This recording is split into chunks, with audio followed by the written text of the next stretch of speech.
Statistics show that almost a quarter of couples of marriages of marriages break up because of finances. Guys, if you think that finances are not critical, I'm telling you, it's one of those sensitive things that couples don't even have an idea about when they get into marriage. That's why we're having this conversation.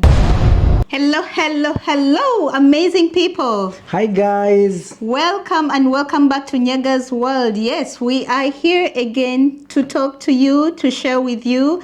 And yes, it's gonna be exciting. Yes, and this is the channel that brings you lifestyle content, travel content, and family content as well.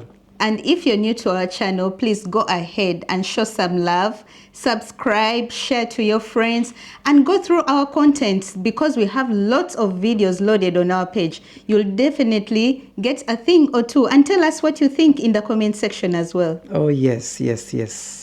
So guys, today it's another day we're talking about finances. Talking about money. Yes, guys, this is really important to us because statistics show that almost a quarter of couples of marriages of marriages break up because of finances. Guys, if you think that finances are not critical, I'm telling you, it's one of those sensitive things that couples don't even have an idea about when they get into marriage. That's why we're having this conversation. Yes. And so we are making this video to make you learn one or two things, probably something that can make you, correct somewhere or be able to learn something new from us. Actually, we've been on a financial journey for 25 years now. So whatever we're going to share is something that we have learned from experience. Yes. And we have built, and it has worked for us.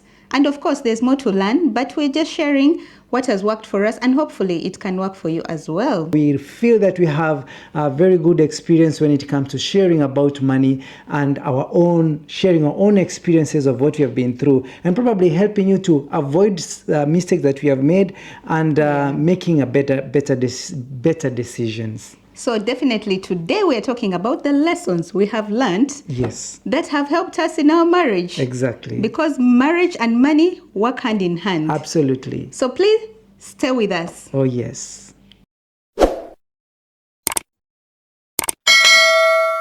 The number one lesson that we learned is to make joint financial decisions. Yes. This is mostly about planning, budgeting, and how we are going to handle the money that we earn. And remember that this is regardless of who is earning what, but the fact that you're a couple, you're a union, you come together as one. So definitely discussing about money should be in oneness. Okay? So this goes to simple things like budgeting day-to-day expenses. In a family, we have groceries that happen every month. We have rent that happens every month. Some people have mortgage. There's also you pay for Netflix. Oh my goodness, that has become now part of the expenses. Internet, holidays. You have kids and you have to plan for their school, their expenses, and sometimes summer holidays. So there's a lot that goes on within running a family, and that's why it's important that you budget together, you plan together. It's not about his preferences or your preferences or the kids' preferences, but it should all be discussed and you come up with decisions together. Oh, yes, that is very powerful. Yes, and our next point, which is a point number 2, is building a life plan together. Building a life plan together. You know, they say that if you don't plan to succeed, you plan to fail. All right? Yeah. And so spending time together and talking about your dreams helps you to always, focus, helps you to always plan. You talk about the plans of building the multiple streams of income together. You talk of how you're going to clear the debts. Probably you're having debt through your nose, and planning which debt are you going to close first, which debt are you going to keep running, planning about the kids. It's all part of building your life together. Building and planning together, because once you dream together, it gives you energy, knowing that, it propels you, it gives you more positive energy, knowing that, okay, we are dreaming to probably to clear a certain debt, or probably to Build a house. build business together, probably to to buy a car together, all those things you plan together, and it's that brings you to spending time together. You need to spend that time together, that makes you dream together. All right. Yeah. Because you're in this for the long haul. So Yes. definitely you build your life, you plan your life, which is amazing and exciting actually. Yes. We've been planning our lives since college, so I'm excited that we're still planning our lives. If you have been listening to our videos, you realize that we knew each other since we were in college days, and that's when we discovered ourselves and our love for each other and our interest for one another. So we have just not come here and talk things from the blue. It's something that we ourselves were experiencing, and we have built businesses together which we manage and which we operate. Amen to that. Yeah. So the third lesson that we have learned is to focus on our path as a couple, guys. Yes. Just the two of us. Yeah, right. And nothing else matters. Yes. And I say this because we have a tendency of comparing ourselves with other couples. Oh, these couples have had a child in their first year. Yeah. Oh, this couple built their house within 2 years. At the beach. Yeah, this couple goes for holiday 5 times or how many times in a year. So we should do the same. They've bought this car. Yeah. And so we should buy. Exactly. You're looking at your friends. You're like, oh, we should do that. Oh, we should do that. Yeah. They're so romantic. Okay, it's good to learn from others. But honestly, if you analyze everything, it's all about the two of you. Right. Because can you imagine, you don't know their income. Right. You don't know their preferences. Maybe they're just even borrowing to maintain that kind of a lifestyle. And then you're also, you're also like, oh, we have to keep up with them. Yeah. Maybe we need to take our kids to that school as well, so that we have that kind of status. Or, these kind of things, guys. You know what I'm talking about. It's crazy, and it will just give you so much headache, and you can't cope with it, and maybe you end up in debt. That's true. Another example is weddings. Yeah. Weddings, because this is like the beginning of your marriage. Right. You decide to have a big, huge wedding which you can't even afford. Right. Just because the other couple had this amazing wedding. They brought this artist. Really, guys, we have learned to do things our own way, and it has given us so much peace. Yes. It has given us so much contentment that we just have to focus on our path and grow together. Yes. And it has been amazing. Right. Yeah. Actually, they say that, you can see some couples, they look rich, but all that is borrowed. So it's better to look wealthy than to look rich. Mm-hmm. Yeah. Because when you... Or to look poor. No, when you look rich, probably everything is borrowed from the bank. Wealthy and rich. Everything is borrowed from the bank. But when it comes to you being wealthy, that means that the money that you have, it's totally yours. It's your money. You're generating money even without, Yeah, but being rich, you're just probably everything is borrowed. After the bank takes everything, you're left very poor. So it's better to look wealthy rather than to look rich. Anyway, don't compare yourselves. Just live your lives and enjoy each other. Oh, yes. Mm-hmm. Number 4, it's about building financial trust. Mm-hmm. I cannot exhaust this more because when you look into our previous video, we spoke about trust. Trust is very much important in a marriage because you can love somebody, but you don't trust them with your money.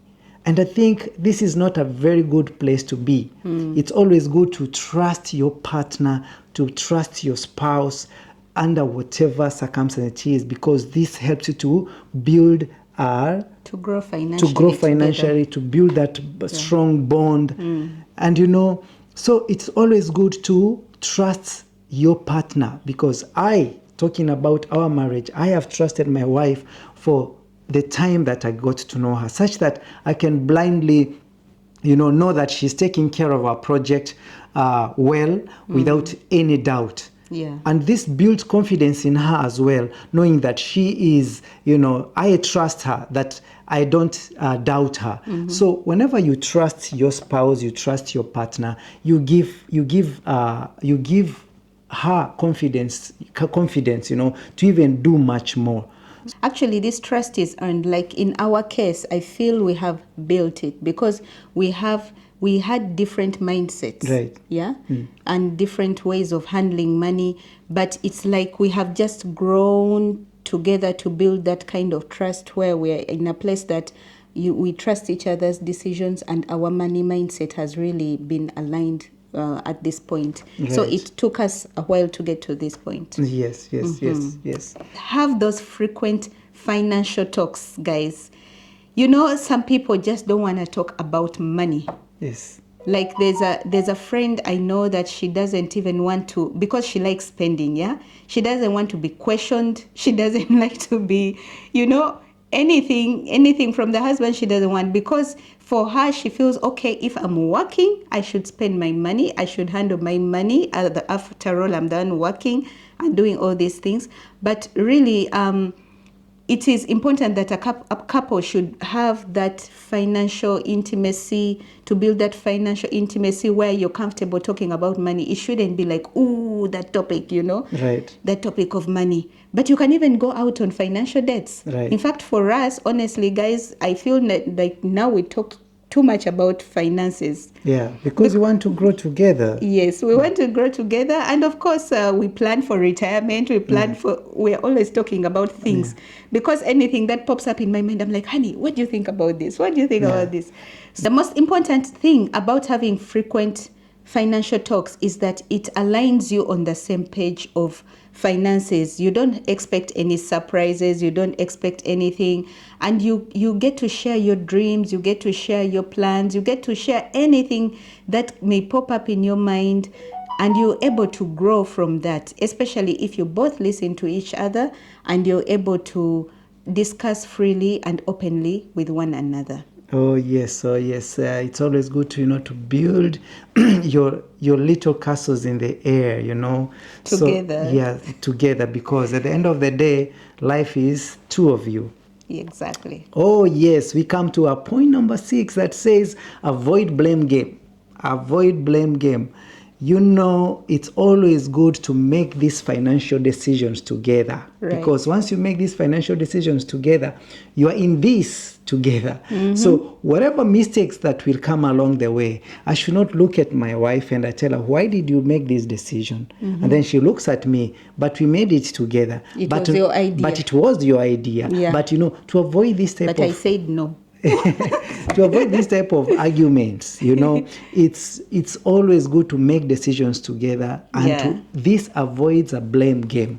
Yes. Right? This reminds me of a story, a not long time ago. We were really determined to go to Thailand. We were dreaming day and night. We are still dreaming. And we are still dreaming. We have not gone there, but inshallah, we shall one day go there. And this dream of us, it kept on propelling us until one day we got a phone call that, can you come and register in this holiday company? And we said, boom, our dream for Thailand, it's here. And we registered. We paid. We went there. We were not the only ones. We were around, like in a room, it was like 50 people who were 50 couples. Mostly they were couples and families. Yeah. And they were all promised these very nice things that people are like, wow, we should register today. And believe you me, we did register. And very happily. And we paid almost $1,000. $1,000? No. $2,000. $2,000. Okay, we paid this money. Actually, it's more than 2,000 if you look at it. We paid a lot of money. It was a lot of money. We got duped. Please, if you look in our channel, you're going to see that video. It's our saddest video. It's our saddest video. Channel. When we were conned by a holiday company. Oh God. But because we both of us decided to do this, we were in this together. Nobody looked at each other and say, you told me, I told you. No. Yeah. We swallowed it bitterly, like a bitter pill, and we got over it. Oh, that's thinking about it is painful. But here's the amazing thing about this. It's like if you've made this decision together, you move on happily in the marriage.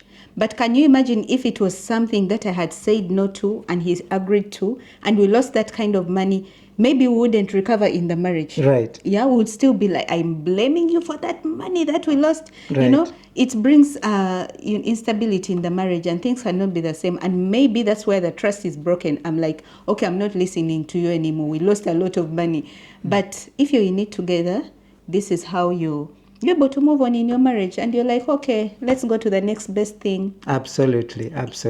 Yeah. So our last and most important lesson, and this is the lesson that we are really progressing in at this moment of our lives, and that is improving our financial literacy. Oh, yes. Yes, guys, we have really learned to educate ourselves financially.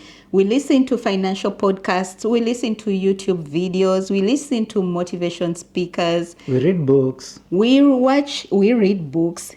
He loves books. We watch Netflix series. I mean, we do everything possible to educate ourselves, even if it's just an article maybe on Facebook, and there are those also financial tips on Instagram. Right. Yeah.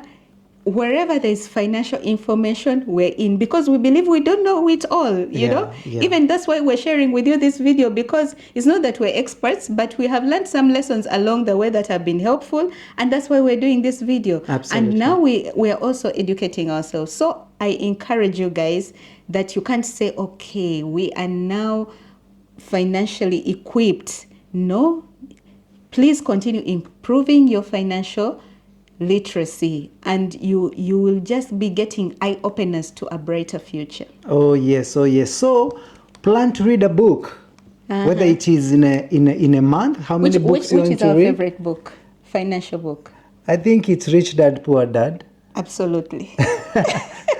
Rich Dad, and we have practiced it, And that's where we started our financial literacy. and we implemented what we learned. Yes, because and we are happy. It talks of the four quadrant, the quadrant table. Yes. And we wanted to be in the quadrant of investment, and that's where we are, guys.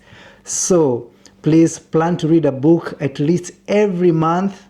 Okay, spend 30 minutes, 1 hour every day trying to read a book that will help you learn more. All right? Exactly.